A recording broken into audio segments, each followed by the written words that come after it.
Hey, what's up, everybody? This is Charles, and welcome you guys to another episode of the Dreamerspro Show, where we cover everything from sports, hot topics, classic debates, entertainment, and where we give you guys a fresh perspective on things and how we see them. In today's episode, man, we got a serious one for you guys, so make sure you guys go ahead and like the video and subscribe to the channel. Anyway, listen, emotions can be a very, very dangerous thing. Being over emotional can get you in big trouble if you aren't careful. It can force you to say and do things that you could later regret in the future. And that is exactly what just happened again with Stephen A. Smith. As y'all know, Stephen A. Smith is one of the biggest voices in sports media globally. He is the face of ESPN. ESPN is the biggest sports network out there. And as y'all know, Stephen A. Smith can be polarizing with some of the things that he says. There's no secret about this. No secret about this. And it looks like, once again, he has stepped in it with his latest comments about Michael Jordan. For those of you who may not be aware of what I'm referring to, this is the backstory. They were talking on ESPN, gearing up for the finals. Mad Dog Russo was on the show. It was on Wednesday. And they basically asked who had the biggest impact on basketball, right? And then, of course, they create these conversations to hype things up, centered around Stephen Curry. And if y'all know, they say Stephen Curry has revolutionized the game, which he has with the advent of the three-point shot. Cool. Then Stephen A. Smith takes it upon himself, and he goes out there and says probably the most ridiculous thing I've heard about Michael Jordan in 2022. So for those of you who missed his comments about Michael Jordan, you guys have the backdrop. Take a listen to what Stephen A. Smith had to say here, and then we're going to come back and react to it. Take a listen to that. I was there for the Boston-Miami Game 7, but I will tell you this. You're not wrong, doggy. I just think you're pointing the finger in the wrong direction. This is why Stephen A. Smith is here to the rescue, baby. That's why I'm here for you. Here's the deal. It's not Steph Curry's fault because Steph Curry can shoot. Mm-hmm. Steph Curry, he changed it. People say he changed the game. No. He elevated it to a point where it was acceptable because you're looking for somebody to produce somewhere close in the vicinity of what he does and what Klay Thompson does to a slightly lesser degree, okay? But the reality is, you know who the biggest culprit for all of this is? It's Mike D'Antoni. Mm-hmm. He knows that. He played for Mike D'Antoni. Mike D'Antoni wanted you to shoot threes or layups. He didn't want no mid-range game.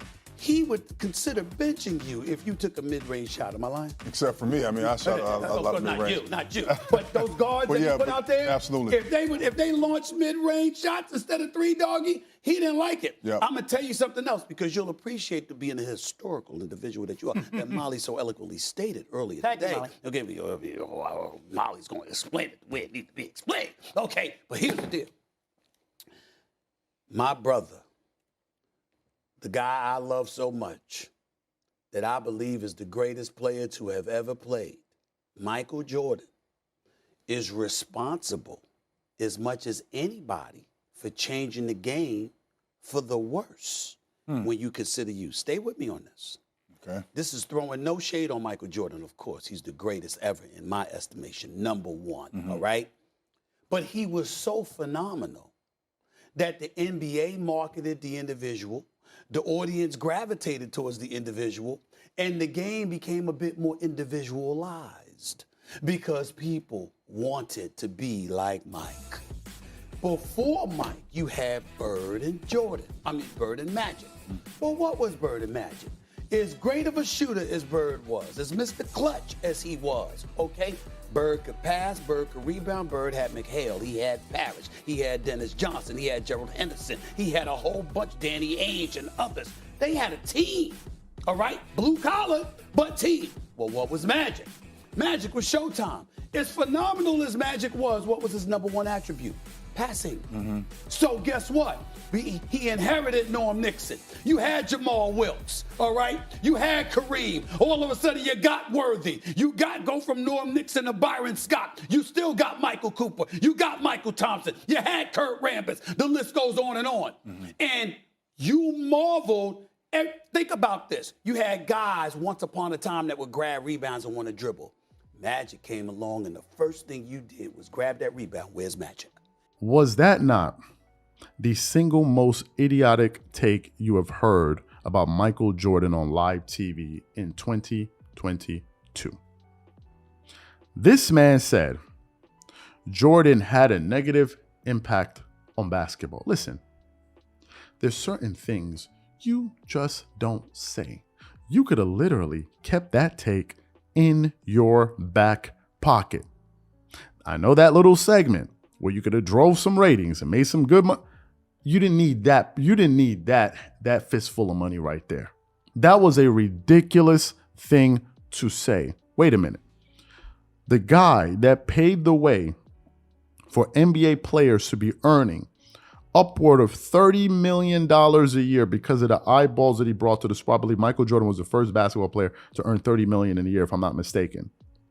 The guy that brought tens of millions or billions of dollars into the game of basketball, the guy that made it okay or really took endorsing athletes, especially NBA players, to a whole nother level. A guy that revolutionized the business model of the individual basketball player and really turning them into brands.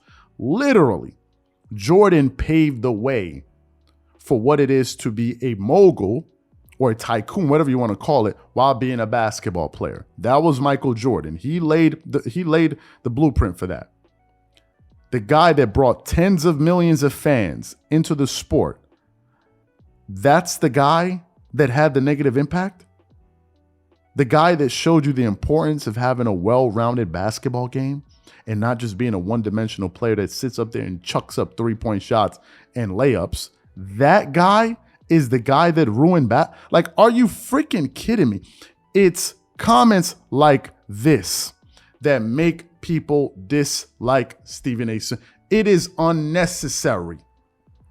And those comments were so absurd that it even caused Kevin Durant to take to Twitter and react to what Stephen A. Smith had to say on First Take. Here's what Kevin Durant had to say. Let me read this to you. He said, "My theory is that guys like Steve, Skip, and Shannon have changed the game for the worse.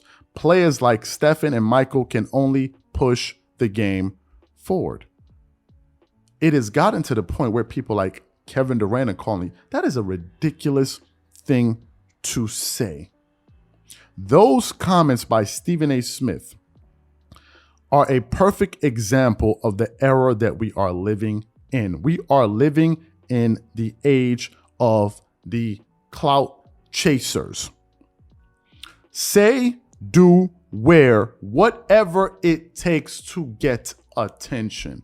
Half of the stuff people say and do, they don't even believe it. They just do it just in order to gain attention. It has gotten that bad. It has gotten that bad. And the only reason Stephen A. Smith, I believe, said that was to create a hot take. Why else would you say something as crazy as that? Why else would you say something? Why would you say, if you thought that, why would you say it? Why? Why would you say something so ridiculous, so polarizing, and then have to come out there and try to explain? Why? Why? And now look, it has backfired on you. It has backfired on you. The guy that took the NBA to a place it had never been before is the guy that you're talking about that ruined the game. What? Like, what? There is no reason for him to make those comments. There's no reason whatsoever. But nevertheless, he did. Maybe the spirit came over him and he was feeling good, and maybe he had a great cup of Starbucks coffee that morning. He's like, you know what? I'm just going to go for it, and I'm going to say that. Even when he said that, if you heard in the clip, Amari Stoudemire was like, like, bro, what are you talking about right now? So those are the comments that he made. To me, I just think it is absolutely ridiculous. And it's comments like this that make people not take people seriously in sports media and feel like people are just saying whatever it takes to make some damn money. That is a ridiculous statement. In my personal opinion, what I want to know from you guys is, what do you think about what he had to say about Michael Jordan ruining basketball? Catch y'all on the next episode.